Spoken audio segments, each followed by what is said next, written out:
Bautismo y la llenura del Espíritu.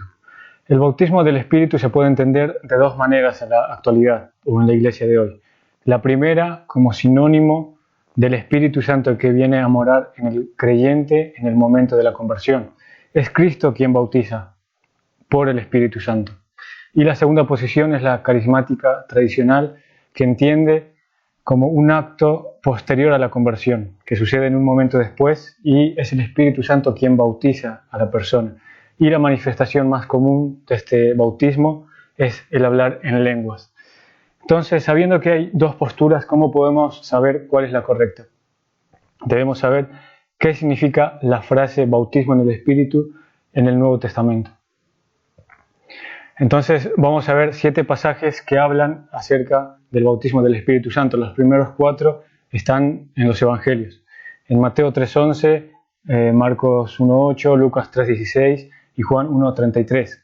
Por ejemplo, en Marcos 3:11 dice, está hablando Juan el Bautista, yo los bautizo a ustedes con agua para que se arrepientan, pero él, hablando de Jesús, os bautizará con el Espíritu Santo y fuego. La frase que se repite en estos 4 versículos es, Él los bautizará con el Espíritu Santo. Entonces podemos entender por estos versículos que es Jesús quien bautiza y bautiza con el Espíritu Santo a sus seguidores. Y no tenemos ninguna otra explicación para sumar. Los siguientes 2 versículos son Hechos 1:5 y Hechos 11:16. Es el relato de Lucas en Hechos que cuenta cómo Jesús dijo que Juan había bautizado a los discípulos con agua, pero vosotros seréis bautizados con el Espíritu Santo dentro de pocos días. Se estaba refiriendo al día de Pentecostés. Y en Hechos 11:16 se habla exactamente de lo mismo, nada más que lo está recordando. Entonces, por estos 2 pasajes nos muestran que sea lo que entendamos por bautismo del Espíritu, es algo que sucedió en el día de Pentecostés, en Hechos 2. Y hay una característica en estos 6 versículos de los 4 evangelios y de Hechos, que se usa las mismas expresiones en griego. Hay pocas diferencias, hay algunas variaciones en el orden de las palabras en griego, para que encajen en la oración nada más. Pero después habla de lo mismo. Pero el 7º versículo que vamos a tocar es el que trae división entre ambas miradas. Dice en 1 Corintios 12:13, pues por un mismo espíritu todos fuimos bautizados en un solo cuerpo. Los pentecostales ven este versículo enfatizando que dice por un mismo espíritu todos fuimos bautizados, dando a entender que es el Espíritu Santo quien nos bautiza. Y esa es la diferencia principal. Los 6 versículos anteriores es Jesús quien nos bautiza con el Espíritu Santo. Pero si vamos al texto griego, la expresión que se usa en 1 Corintios es igual a las anteriores. Entonces los lectores de esa época no tenían ningún conflicto porque entendían prácticamente lo mismo. Inclusive se puede traducir como, pues con un mismo espíritu todos fuimos bautizados. Así que este versículo tiene una implicación muy importante porque dice lo mismo que los anteriores versículos, pero se refiere a que por un bautismo todos somos miembros del mismo cuerpo. O sea que este bautismo sucede cuando uno se convierte, en el momento de la conversión. Esto quiere decir que no se puede referir a una experiencia posterior, como piensan los carismáticos, sino que este bautismo con el Espíritu Santo sucede cuando la persona se convierte, en el momento de la conversión. Sin embargo, debemos considerar un par de casos especiales, como el caso de los discípulos, por ejemplo, que ellos habían seguido al Señor Jesús, habían oído su voz y dice en Juan 6:34 que nadie puede seguir a Jesús si el Padre no lo envía. Ellos eran hombres de poca fe, pero tenían fe. Y en Juan 20:22 dice claramente que Jesús sopló sobre ellos para que recibieran el Espíritu Santo. Entonces, no hay duda de que ellos habían sido regenerados por el Espíritu Santo.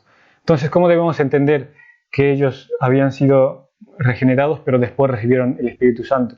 Es que debemos entender el evento de Pentecostés no como algo individual para los discípulos, sino como un evento de transición de la obra del Espíritu Santo, del antiguo pacto al nuevo pacto. En el antiguo pacto el Espíritu Santo solamente obraba con Israel, y en el nuevo pacto se crea una nueva morada de Dios por su Espíritu en la iglesia, que está compuesta por judíos y gentiles. Entonces Juan el Bautista todavía estaba en el antiguo pacto, y es el Espíritu Santo cuando llena a Jesús con su poder que empieza a obrar en el nuevo pacto. Aunque fue una segunda experiencia del Espíritu Santo para los discípulos, no podemos tomar eso como un modelo a seguir, porque fue algo muy particular para ellos. Lo que sucede en todos los cristianos es lo que sucede con los hermanos en 1 Corintios, que ellos fueron bautizados por el Espíritu Santo en el momento de su conversión. Otro ejemplo que podemos ver es de los hermanos en Samaria.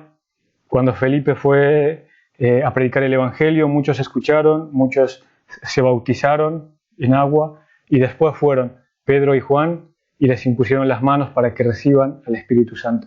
Pero esto también tenía un propósito específico. El fin era que fuera evidente para todos los líderes de la iglesia de Jerusalén que ellos también habían recibido el Espíritu, que ellos también eran miembros de la misma iglesia. O sea, no deberían considerarlos como miembros de segunda clase, porque como sabemos en Juan 4:9 dice que entre judíos y samaritanos no se tratan entre sí.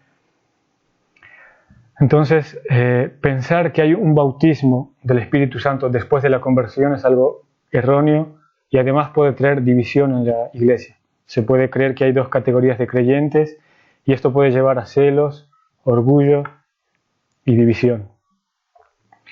Entonces, ¿cuál es la relación que hay entre el bautismo del Espíritu Santo y la llenura del Espíritu Santo? ¿Qué relación hay? Esta expresión de la llenura del Espíritu Santo es mucho más común en el Nuevo Testamento. En Efesios 5:18 se nos dice: no os embriaguéis con vino en lo cual hay disolución, antes bien, sed llenos del Espíritu Santo. Este verbo está en tiempo presente del modo imperativo, que se podría traducir de la siguiente manera: estén continuamente siendo llenados con el Espíritu. O sea que esa debería ser una realidad común en el cristiano. Debería suceder continuamente, que eres lleno del Espíritu Santo. Y esta llenura es la que capacita al cristiano y le da eficacia para poder usar los dones que le da el Espíritu. Podemos ver el ejemplo del apóstol Pedro, que él en Pentecostés había sido bautizado por el Espíritu Santo, pero más adelante, cuando él habló frente al Sanedrín, fue lleno del Espíritu Santo. Y en Hechos 4:31 también tenemos otro ejemplo, que estaban los cristianos reunidos en una casa junto con Pedro, orando, la casa tembló y ellos fueron llenos del Espíritu Santo. Por tanto, es apropiado entender que ser llenos del Espíritu Santo no es un evento singular, sino es un suceso que puede ocurrir una y otra vez. Entonces, podemos preguntarnos ahora, ¿cómo puedo ser lleno del Espíritu Santo? Podemos ser llenos del Espíritu Santo cuando nos rendimos a Él, cuando dependemos de Él, cuando obedecemos sus mandamientos, o como dice Romanos 15:4, meditando día y de noche en las incomparables promesas de Dios que nos dan esperanza. Y dice el versículo 13, que es el Espíritu Santo quien nos da esperanza. Eso es porque el Espíritu Santo es el autor de las Escrituras y Él obra a través de la palabra. Entonces podemos decir que ser llenos de la palabra es ser llenos del Espíritu Santo. Debemos orar y debemos pedir a Dios que nos llene del Espíritu Santo y ser cuidadosos y meditar en la palabra y poder llenarnos de su palabra también. Ahora, ser llenos del Espíritu Santo, esto tiene que quedar claro en nosotros, no es igual a hablar en lenguas como los carismáticos entienden, sino sí sucedió muchas veces en el Nuevo Testamento que muchos hablaron en lenguas, pero también tenemos el ejemplo del Señor Jesús, que cuando Él fue lleno del Espíritu Santo, el resultado fue que pudo vencer la tentación en el desierto, que habló con autoridad, que enseñó con autoridad, que sanó, que limpió, que perdonó pecados. Tenemos el ejemplo de Zacarías también, y tenemos el ejemplo de Elizabeth, que fue llena del Espíritu Santo y habló palabras de bendición. Y otros resultados que tenemos también es sabiduría, madurez cristiana. Así que el Espíritu Santo obra como Él quiere cuando somos llenos de Él.